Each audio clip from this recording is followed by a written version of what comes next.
दहेज के लिए बहू को आत्महत्या के लिए उकसाने का एक सनसनीखेज मामला महाराष्ट्र के पुणे से सामने आया है, जहां पर पुलिस ने एनसीपी अजीत पवार की पार्टी के एक बड़े नेता समेत पूरे परिवार को गिरफ्तार कर लिया है।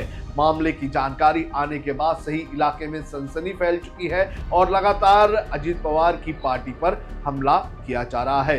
किस तरह से इस घर की बहू ने आत्महत्या की, किस तरह से उसे दहेज के लिए प्रताड़ित किया गया और किस तरह से इस पूरे मामले में आरोपी फरार रहते रहे, इसकी पूरी जानकारी आपको इस वीडियो में देंगे। नमस्कार, आप देख रहे हैं लोकमत हिंदी। मेरा नाम है सोनू कनौजिया।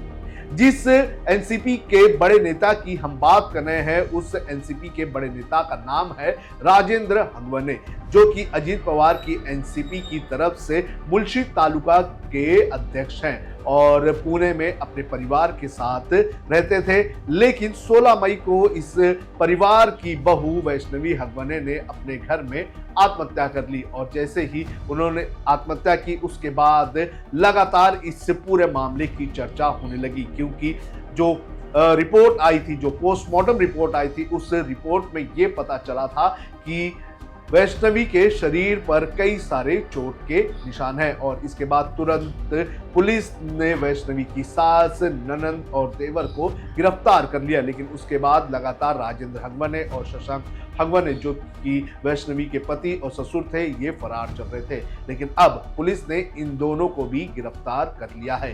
किस तरह से दहेज को लेकर प्रताड़ित किया जा रहा था, इसकी कहानी हम समझेंगे विस्तार से। शुरुआत से बात करते हैं। अप्रैल 2022 को शशांक और वैष्णवी की एक शादी में मुलाकात हुई थी। उसके बाद इंस्टाग्राम पर इनकी दोस्ती हुई और दोस्ती प्यार में बदल गई, जिसके एक साल बाद अप्रैल 2023 में इन दोनों की शादी बड़े ही धूमधाम तरीके से की गई। तस्वीरें आप देख सकती हैं किस तरह से तामा-झामा किया गया था, किस तरह से पूरे शादी का इवेंट किया गया था और किस तरह से इसके अंदर अजीत पवार की शिरकत भी हुई थी और इस शादी की चर्चा भी बड़े पैमाने पर उस वक्त हो रही थी।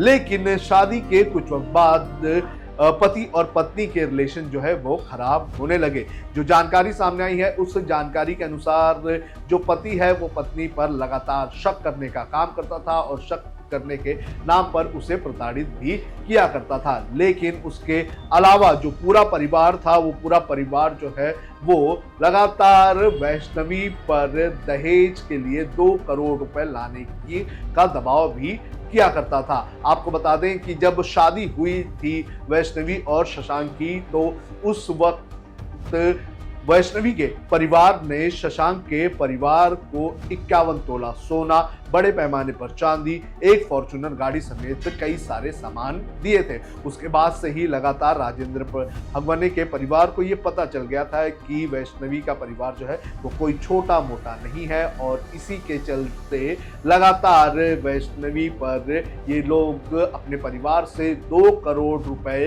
लाने की मांग कर रहे थे। उनका ये कहना था कि इन 2 करोड़ रुपए से उन्हें एक जमीन खरीदनी है और इसी को लेकर लगातार ये लोग प्रताड़ित करते थे।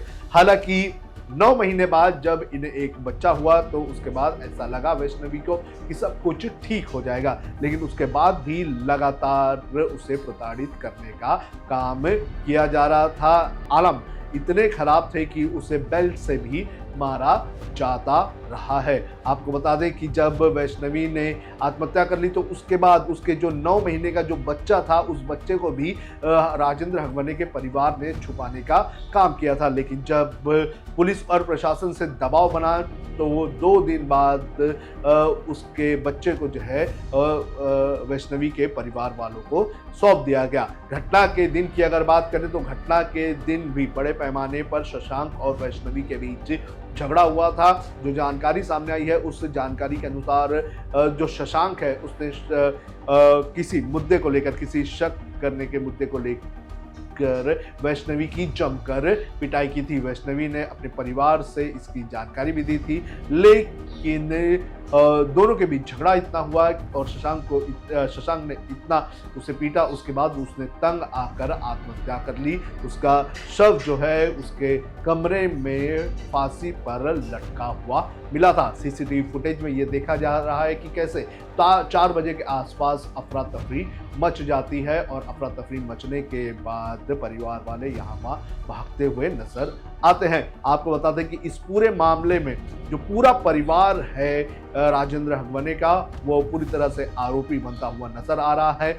जो आरोप लगाए गए हैं वैष्णवी के परिवार वालों की तरफ से, उनकी तरफ से ये कहा गया है कि ननंद जो है, जो वैष्णवी की ननंद थी जिसे गिरफ्तार कर लिया गया है, वो उसे पीटती थी, उस पर दबाव बनाती थी, उसे मारने का भी काम करती थी। वैष्णवी की ननंद की अगर बात करें तो वो एनसीपी के कई नेताओं के साथ उसकी तस्वीरें भी सामने आई हैं, जिसमें शरद पवार, सुप्रिया सुले, कुछ ही वक्त पहले उसके एक बुटीक के कार्यक्रम में सुनित्रा पवार, अजित पवार की पत्नी भी गई हुई थी। तो काफी पॉलिटिकल कनेक्शन इन लोगों का नजर आ रहा था। ये भी कहा जा रहा है कि उसका जो देवर है, वो देवर भी लगातार उसकी पिटाई किया करता था और दबाव लगातार पूरा परिवार बनाया करता था। सास की अगर बात करें तो वैष्णवी ने अपनी एक फ्रेंड को ये कहा था कि पहले उसकी सास उससे अच्छा बर्ताव करती थी, लेकिन बाद में वो भी उसकी ननंद के बहकावे में आकर उसके साथ इस तरह का दुर्व्यवहार करती थी।